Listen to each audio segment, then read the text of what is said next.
Committee. Thank you, Mr. Chairman, and welcome, Chairman Bernanke.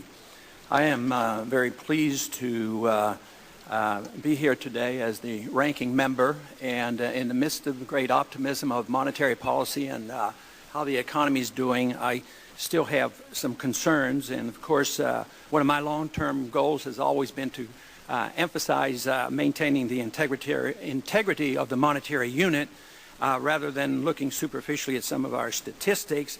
But I also share the concern of the chairman of the committee of our responsibilities for oversight and your interest as well, Chairman Bernanke, on having the transparency that I think we all desire. Transparency in monetary policy is a goal we should all support.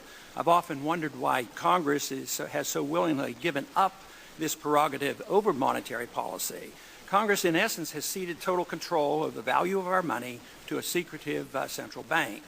Congress created the Federal Reserve, yet it had no constitutional authority to do so. We forget that those powers not explicitly granted to the Congress by the Constitution are inherently denied to the Congress, and thus the authority to establish a central bank was never given.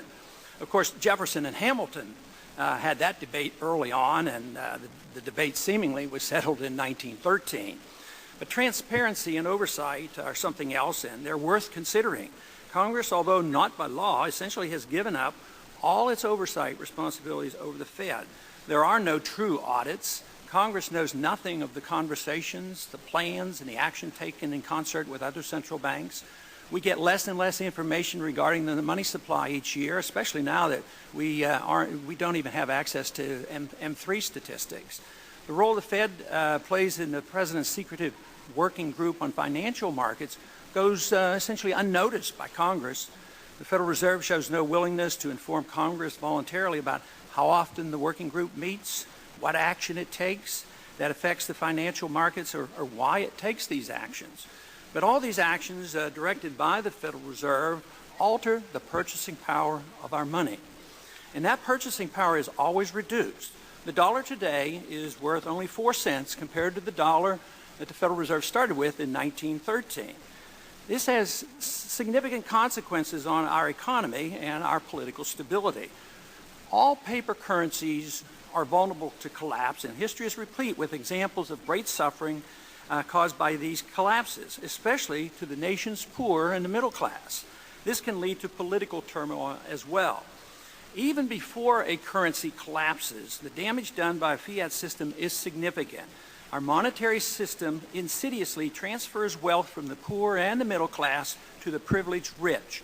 Wages never keep up with profits on Wall Street and the banks, thus sowing the seeds of class and discontent.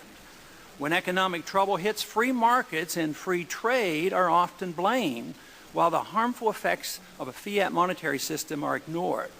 We deceive ourselves that all is well with the economy and ignore the fundamental flaws that are a source of growing discontent among the various groups. Few understand that our consumption and apparent wealth is dependent on a current account deficit running at approximately $800 billion a year.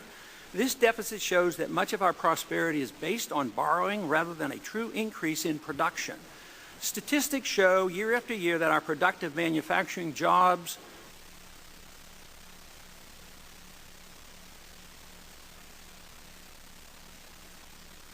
I think they finally cut me off. Is it on now? Okay. This phenomenon is not seen as a consequence of the international fiat monetary system where the United States government benefits as the issuer of the world reserve currency.